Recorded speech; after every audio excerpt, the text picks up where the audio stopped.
પાટણમાં બાળ તસ્કરી કેસમાં આરોપીઓના રિમાન્ડ મંજૂર થયા છે. નરેશ રબારી અને ધીરેન ઠાકોરના 3 દિવસના રિમાન્ડ મંજૂર થયા. બનાસ નદીના પટમાં દાટવામાં આવેલું બાળક ક્યાંથી લાવ્યા તેની હવે તપાસ થશે. શિલ્પા ઠાકોરની મદદથી બાળકને નદીના પટમાં દાટવામાં આવ્યું હોવાની વિગતો પણ મળી છે.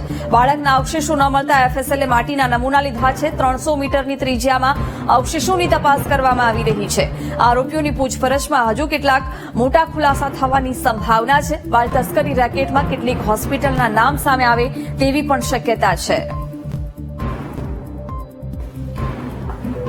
300 મીટરની ત્રિજ્યામાં અવશેષોની તપાસ કરવામાં આવશે. માત્ર માટી મળી આવી છે જેને એફએસએલમાં મોકલવામાં આવી છે. આરોપીઓની પૂછપરછમાં હજુ કેટલાક મોટા ખુલાસા થવાની પણ શક્યતા છે. વધુ 2 આરોપીઓની પણ અટકાયત કરવામાં આવી જેના રિમાન્ડ મંજૂર થયા છે. શિલ્પા ઠાકોરની મદદથી ઘટનાને અંજામ આપવામાં આવ્યો હતો અને બાળકીને દાટી દેવામાં આવી હતી. જોકે હજુ સુધી તેના અવશેષો મળ્યા નથી, પરંતુ ઘટના સ્થળેથી માટી મળી આવી હતી જેને એફએસએલમાં મોકલવામાં આવી છે. બનાસ નદીના પટમાં દાટવામાં આવેલું બાળક ક્યાંથી લાવ્યા તેની તપાસ કરવામાં આવશે. શિલ્પા ઠાકોરની મદદથી બાળકને નદીના પટમાં દાટવામાં આવ્યું હોવાની વિગતો છે.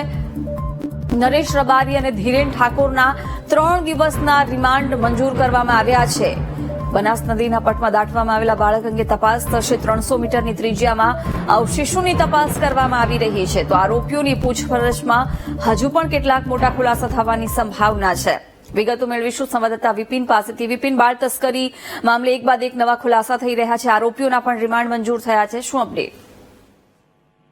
બિલકુલ, જે સમગ્ર કેસ જે હતો એની શરૂઆત એક બોગસ ડોક્ટર તરીકે થઈ હતી. હવે ધીરે ધીરે જેમ જેમ ફરિયાદ બીજી પણ ફરિયાદ થઈ હતી, જે સુરેશ ઠાકોર પર કે જે બાળક આપીને જે પૈસા પરત ના હતા, ત્યારે સમગ્ર શરૂઆત બાળ રેકેટની ત્યારથી થઈ. પોલીસને સમગ્ર મામલે પૂછપરછ દરમિયાન એવા નવા ખુલાસા સામે આવ્યા છે કે જેમાં હવે લાગી રહ્યું છે કે સમગ્ર મામલો હવે બાળ રેકેટ સુધી પહોંચી શકે તેવી શક્યતાઓ છે. કારણ કે જે નવા 2 આરોપીઓ પકડાયા છે તે પણ એક હોસ્પિટલમાંથી કોઈ બાળક લાયા હતા ને જેને બનાસ નદીના પટમાં દાટી દેવામાં આવ્યું હતું. જ્યારે એસઓજીની ટીમે પણ કાલે જે બનાસ નદીના પટમાં શોધખોળ હાથ કરી હતી, જે જગ્યાએ બાળકીને દાટી હતી તેની પણ જે જગ્યાએ પણ ખોદકામ કરવામાં આવ્યું, પણ બાળકીના કોઈ પણ અવશેષો ત્યાં નથી મળવામાં આવ્યા. ત્યારબાદ જે એફએસએલની ટીમ છે એ જગ્યા પરથી જે જગ્યાએ બાળકીને દાટી હતી ત્યાંથી એફએસએલના જે નમૂના છે, જે માટી મળી હતી તેના નમૂના લીધા છે.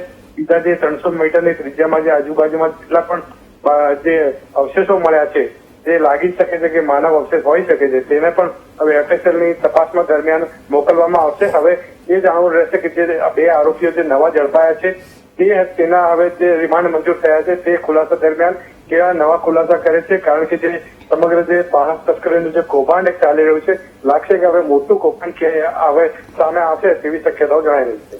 બિલકુલ વિપિન, આભાર જાણકારી માટે.